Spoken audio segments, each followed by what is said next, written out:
Secretary Boss Recto, Hello everyone. magkano yung budget natin for 2026? Roughly 6.7 trillion. Tungkol po sa budget. Ano po yung projected revenue po natin? Roughly 5 Tinatanong niya trillion. si Boss. That's why you said we are expecting a deficit of 1.6 trillion pesos for More or less, next cash year. deficit. Cash, Kung sino yes. yung Gas. sumit na Yes. ay Tatay Digong.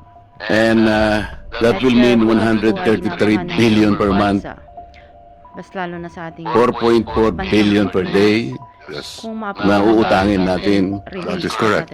or 185 million pesos per hour. That is correct. Siya lang ang katangi-tanging Nakakatakot, sa ating di ba? bansa. Totoo po yun. Bansang Pilipinas. Pero sabi mo kanina, huwag tayong mag-alala kasi alam nyo, Corruption.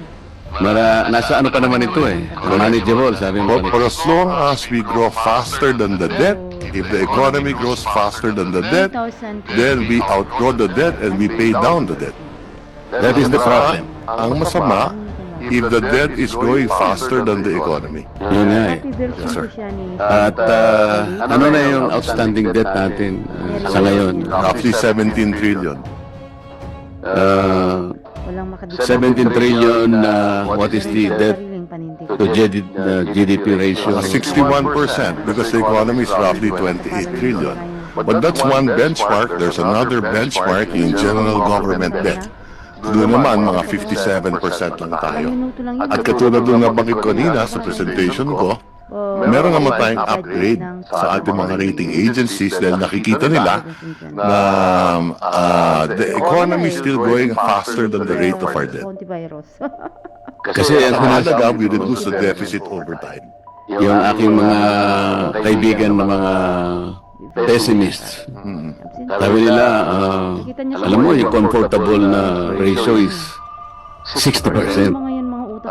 Ngayon, Tama po yun, ng araw. na-breach mo na yung parang lumampas na tayo. Depende yan kung ano ang debt mo. Katulad nung nabanggit ko kanina, 70% of our debt is domestic.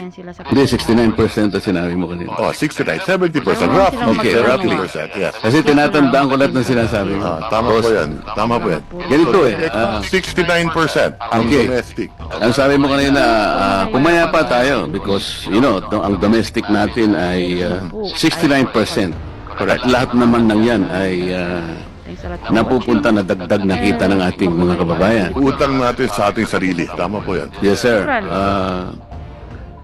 Ang problema, kamukha